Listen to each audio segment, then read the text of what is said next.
Hello and welcome back to the Nexus. This is Em, and today I'm joined with our friend Andrew to talk about the Queen of Aggro, Sabine.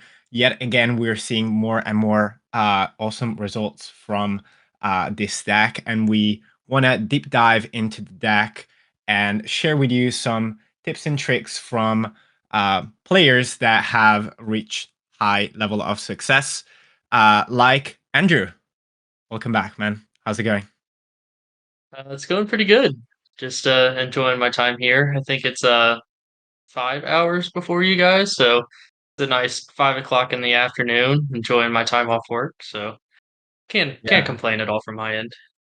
Awesome. Yeah, we're doing the night shift over here, but it's so great to have you back. For players that don't know you, can you give a bit of an intro by yourself, and yeah, how you started playing Star Wars? Tell us a bit more about you as a player.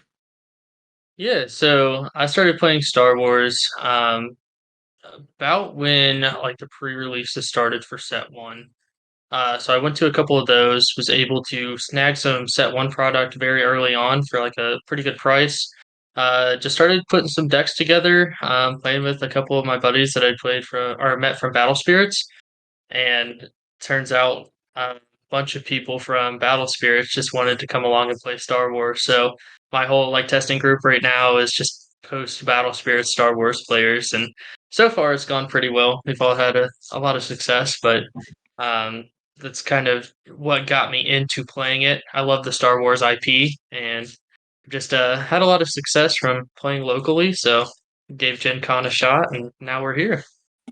Yeah, awesome. Yeah, we it's great to keep playing together, Battle Spirits, and moving on into other games as well. So it's great to see that your continued success all over TCGs.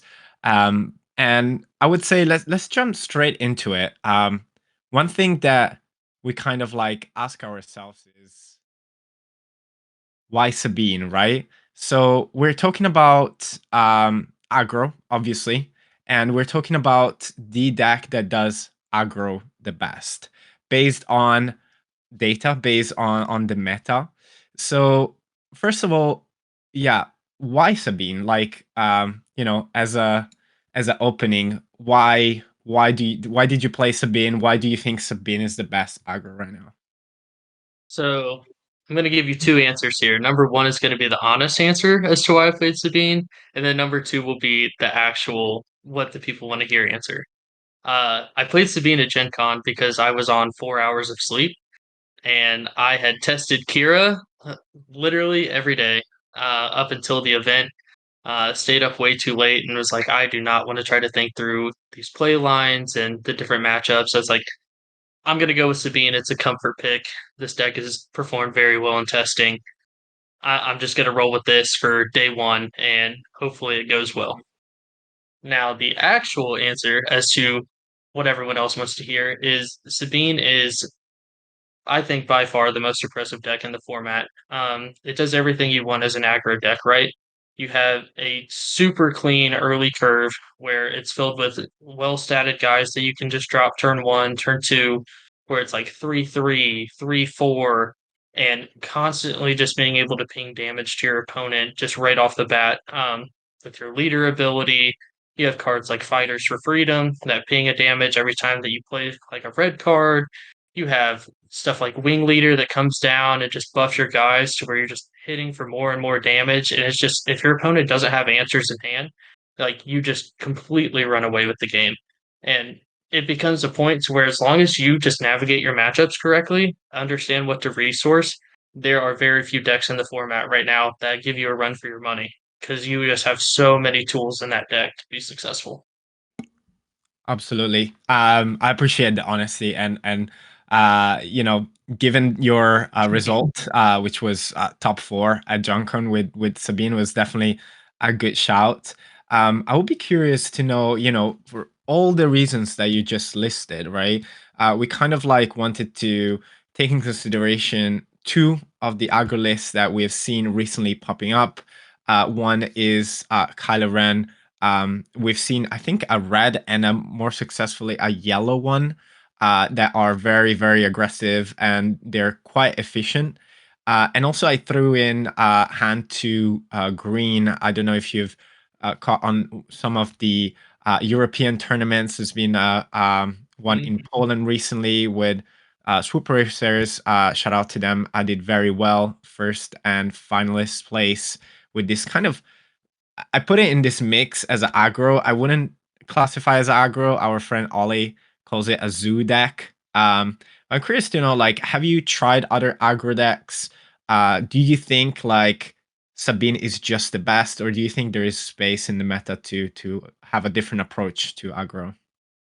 Yeah, so I've tested a little bit of both. I tested Kylo like pretty early on, Kylo Red and Kylo Yellow, and it's just one of those decks to where you never really have a hand advantage. So if you play against any sort of deck that can kind of wall you out, it gets very dicey in kind of the mid game. I do think out of those two decks that I tried, the Kylo Yellow deck was very, very good, pushes a lot of damage very fast, but I just found that in a lot of matchups, like as soon as they like answer your mid game, like once it gets to like 5, 6 resources and they're able to kind of stabilize, the deck just kind of runs out of gas super quick. There's just not a lot of like efficient ways in that deck, I think, to ping damage. So you pretty much just have to hope that you're just pretty much there by like turn 4, turn 5. Otherwise, it just becomes a losing matchup from there. Um, I actually just got done testing some Han Green as well, and the deck is pretty fun. It's a deck that a couple of people that I play with have tested early on, that we've kind of looped back around to just to kind of try out some new deck lists, try out some new ideas with it, and I'm really having fun with it. I think the deck just has like a lot of cool cards in it, especially when your opponent can't answer your Maz and you just have like a 6/6 Maz beat stick on the board. It's a lot of fun to play. It has a lot of good tools. Obviously, you're running the ECL. You get access to the good red hero cards. Um, it definitely has a lot of game into a lot of decks. But honestly, just from testing those two decks and from playing Sabine, I personally think Sabine is just the better option, just because of the tools that you have, and you're just able to push the damage a lot better due to your leader ability. Um, Han is a flip on 5, Sabine's a flip on 4, so you get your leader a turn earlier, you get a free damage ping every single turn. Just a little bit more as far as the leader toolbox that's a little bit better in the Sabine deck, in my opinion. Yeah, totally. Really well said. I think also just the ping in itself, it's something that, especially if you're against a 25 HP base, you know that essentially you're playing against a 20 HP base at the very minimum, thanks to the ping. It's just, something that it cannot be overlooked. And, in picking an aggro deck, like that's something that definitely stands out. So, we know why.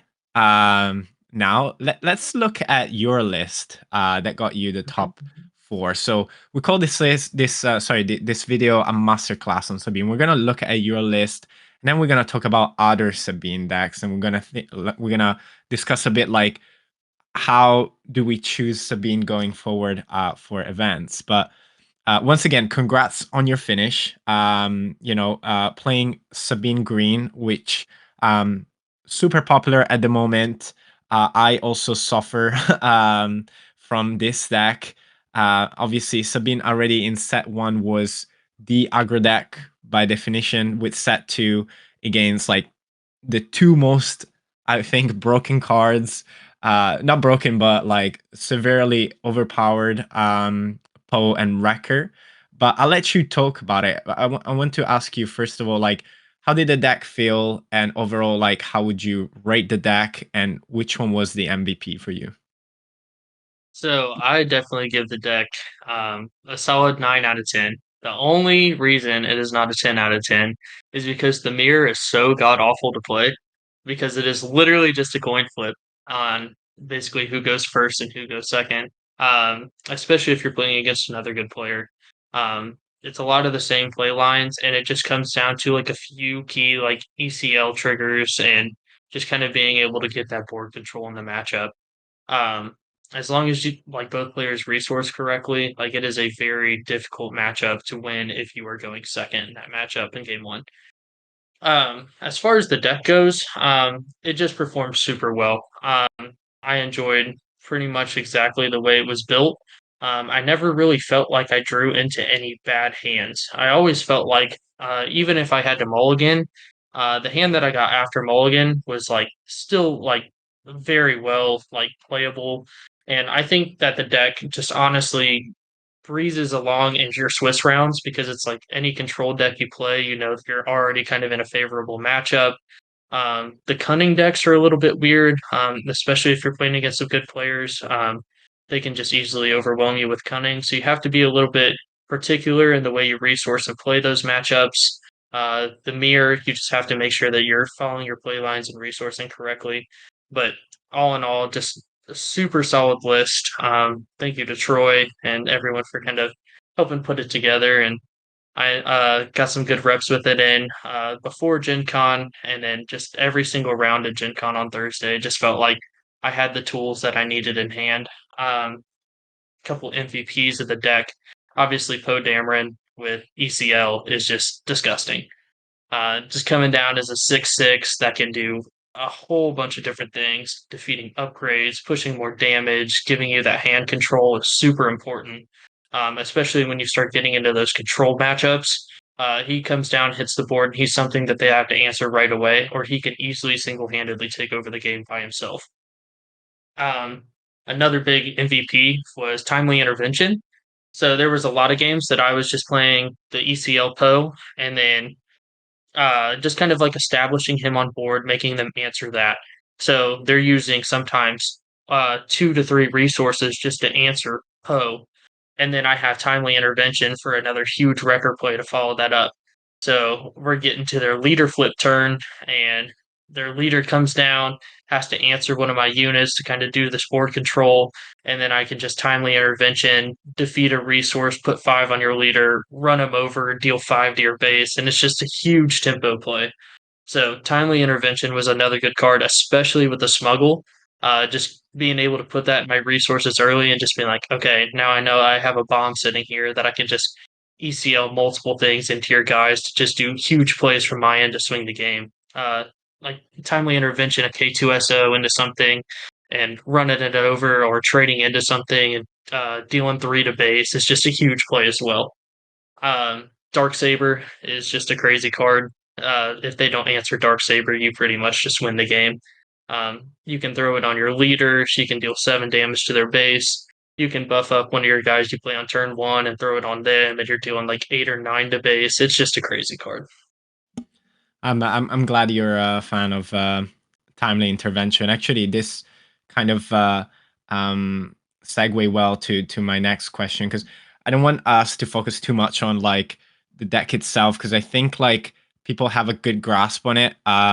If we actually let me go back to your deck again, but if we look at specifically the matchups, right? So people understand it's a good deck and you can argue is just swing face and either you win or you lose, but kind of want to zoom into would love to look at best matchup, worst matchup, and mirror match. And I want to start from the mirror match because I think like timely intervention is one of the cards that in the mirror match could really make the difference. I've seen plays like timely intervention, the tree drop that lets attack another rebel to kind of like do have 2 attacks and stabilize. Kind of want to hear from you, like, what are your top recommendation for the mirror match? So the mirror match has a couple of different things that you need to focus on, and that is just timely ECL plays. Whenever you can value trade into their board and create a board advantage for yourself, that's huge in the mirror. Um, Other cards that you definitely want to see post game one is once you get into the sideboard, you want to play like the disabling Fang Fighters. If they play a Dark Saber and you don't have the Dark Saber, he's just a really good option to kind of balance back out the game. So you're not just getting ran over by their 7 attack leader. Um, Sundari Peacekeeper is just a really good card to play in the mirror, especially just being able to attack in as a 3/5 and have the restore too. Just a really key card and just kind of keeping your health low enough to where you can get to those later game plays, to where you can play the timely intervention, you can play the Poe, you can play just kind of all these cards to develop your board. Another really good card that I found in the mirror as well was Cassian, and just kind of being able to navigate the game in a way to where you can always pull that out of resource and have a 3 damage threat. So if we're sitting here racing and I'm able to kind of ping my way through to get you down low enough to where I can just pull a cash in out of resource for game and just navigate how many resources you have available versus what I have on board, he's just a super good like mid game threat to just kind of come down and trade with a lot of their dudes because he's a 3/5, and especially in the mirror, he can almost always 2 for 1 units on their board. Yeah, so well started. Um, Very, very insightful, actually. So, would you consider the mirror the worst matchup, or which one is the worst matchup, and what's the best matchup for you? The worst matchup is definitely the cunning decks. So your Boba yellows, your Han yellows, just different decks like that. Um, Essentially because like cunning is just a crazy card. So you're trying to race this deck that's playing a 30 drop base, which is already annoying as the Sabine player. But you're also playing a card that can tap 2 of your guys and just swing in for +4 damage. And that's a huge tempo swing against this deck. You don't really run into oh sorry. You don't really run into a lot of opportunity to catch back up from that, unless they pretty much just draw really bad. So you kind of have to navigate in a way as to where you can go wide enough to push a lot of early damage and then just kind of leave yourself like maybe an ECL answer or something to answer the guy as soon as they get buffed with cunning. Otherwise, they're just going to beat you in the race because they have literally 3 cards in their deck to say like +12 damage with cunning. Then they play surprise strike, which is another 9 damage guaranteed in their deck, and it's just a hard deck to win the race against. Plus, just being able to bounce your guys back to hand. So if I'm not UCLing a guy in and trading with their target, if I'm just dry playing a K2SO for 4 resources and they waylay it back to my hand, that's just a super big tempo loss for me. Just because I need to establish that board presence in the early game. Yeah, I think it's a bit of like a general consensus on that. I think, and that's why we've seen like, you see the surge of the bobas after like Sabine does well in like multi-day events like GenCon. In terms of, well, let's say quickly on the worst matchup, then could you share like your tips on handling that boba matchup? Because I see in the side, you seem prepared, perhaps like with tack. Is that like what you play tack for, or you have other ways to handle a boba matchup? Tech was more or less for kind of like those Krennic Green decks and those like control decks that like to play the longer game and stabilize well. So Tech kind of allowed me just to kind of put some bombs in my resources early. Try to go wide in the early game to just shove as much damage as possible, and then start pulling these bombs out of resources in the later game. Um, but honestly, I think for the Bobo Yellow matchup, it's just hoping they don't see multiple cunnings. So you have to understand that you have to resource correctly. It's sometimes kind of hard because the way they can navigate their resources because they play a lot of low drops as well from their end. So they can play with their resources and usually always find a way to leave up 4 resources for that card to where you can't just ECL their target over. Um, you might be able to take like a few like favorable trades in the early game to kind of keep your board presence. That way they just don't like run away with it to where they have 3 to 4 guys on board and you can't really answer it from that point because then it's just a losing matchup. So just trying to take like the favorable trades while you can, and just try to play around cunning as much as possible, as hard as that is really the only way to kind of navigate that matchup, in my opinion. Gotcha. No, that's really great advice. I think um, I would say quickly, what's the best matchup? The best matchup are just like these stale Control. control Yeah. decks. Yeah. Yeah. Like if I get queued up against like a Palp Green or something like that, I'm just licking my lips Really because I'm like, happy. yes, I'm Yeah.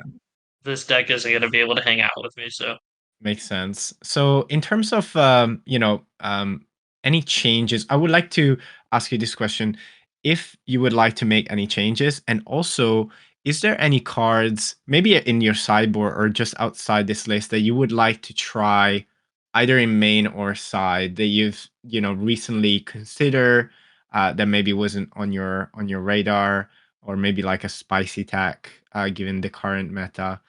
Given the surge of the Kiras now, the hand to blue. Yeah, what's your take on that? sure. So just kind of like some spicy tech that I was trying. I haven't tested it too much, so I couldn't give you like a super accurate opinion on it. But I was just trying to play a scanning officer in the sideboard. Just a little green 2 drop that defeats their smuggle resources. So against like the Han 1 yellow, sometimes like Boba Yellow, throw some smuggle guys in there or some That smuggle card is cards. so good. If you hit the smuggle and you essentially disable a whole turn, if you play an early Hmm. game and you catch them, and there's so many, like, so few people play around it because it's just not a played card. Um, Hmm. but you gotta be very careful because if they hit your resources, you replace them, but they come in exhausted. So yeah, I'm also a big Hmm. fan of that card. Yeah, it's just kind of like a thought to try it out. It's not super well statted, so you really just kind of have to be conscious of what matchups you're bringing in against, and just kind of understanding the meta and what other people might be playing in their deck. It's just like a super important factor if you're going to be sideboarding that card. And then heroic resolve. Um, it, it's an upgrade. You can defeat it to give yourself like I think it's like +4 and overwhelm. That was another card that we were trying out for a while too. Just kind of gives you like a little buff and also kind of helps you deal with some of the annoying like sentinel targets in the like mid game, like Child Sin or Gamma guards. Just a really good option to kind of help you run over those guys and push some more damage along the way as well. Yeah, yeah, very good considerations. I think we'll see like some good, fine tuning of Sabine has been working really well, Sabine Green. But I think there's more we'll see. Talking about Sabine, obviously Sabine Green has had all these great results, but if we want to talk about Sabine as a whole, we need to consider also Sabine Yellow, which has also Hmm. got some good results. So I've actually got a list. um, I believe is from Rebel Resource, so shout out to them, Hmm. who played it at Gen Con as well. And I kind of wanted to look at it with you and kind of discuss, first of all, what do you think about this list? Were you considering it at all? So just general like first impression to begin with. Yeah, so I tested this list just a little bit, and one of my buddies here locally in Indiana actually played this and got fifth on Thursday with Sabine Yellow. Um, and I think it was a pretty similar list to this from looking at his. Um, but I think the deck just plays like a lot of good cards, right? Millennium Falcon in itself is just a super good card just to come down and just shove damage so early. You also get access to Surprise Strike. You get the Leo Organas to kind of help tap their guys and just kind of negate some damage from your side. Just a lot of good toolbox cards in this deck, and it really can just get there, especially against like these other aggro decks because you are running like the 30 drop base, so it gives you a little bit more safety. You run like the Chewbacca and stuff in this list as well, so a lot of good cards. I tested it.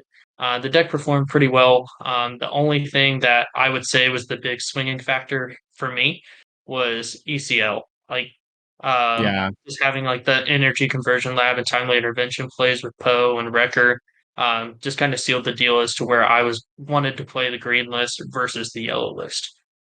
yeah, I think that's pretty much like what a lot of players I hear playing Sabine come to the conclusion, because the extra health base helps a lot, I think, in the mirror. In the mirror, as in like against a Sabine, especially a Sabine Green 25 with ECL. But it seems to have less gas or less resources than Sabine Green. Now, I see that my face is covering the last card, just so people know, is the new Millennium Falcon. But as we see, like we're missing the two cards that you have shouted out as being MVP. I wonder if the tools that yellow has, which are really great as you mentioned, are enough to kind of like replace just those two cards alone. And then you obviously have the ECL conversation. So when you think about picking Sabine, what would you suggest to our viewers, like if they're not sure between green or yellow? What kind of like consideration would you have in terms of maybe play style, or what kind of tournaments they're going to? Yeah, what are your thoughts? So for local events, just kind of understanding your local meta, right? If you're going to locals and you know that there's going to be six guys there that are playing aggro out of the eight guys that show up, and they're all playing like Sabine Green or Han Green, maybe the Sabine Yellow is fine. You get access to that 30 drop base. You get a lot of tools to kind of win the race with Surprise Strike. You also play like the Millennium Falcons, which is a big space unit that can usually trade well into their space units. Um, and honestly, this deck is just good. Like, you can ping damage as well with your leader. You can go through and play like the Chewbacca in the later game. Like, it just has a lot of good cards to where you can really like overcome those aggro matchups. Now, if you're going into a bigger tournament where I think the meta is more diverse, you will have people who are playing control. You will have people who are playing mid range. You will have people who are playing aggro.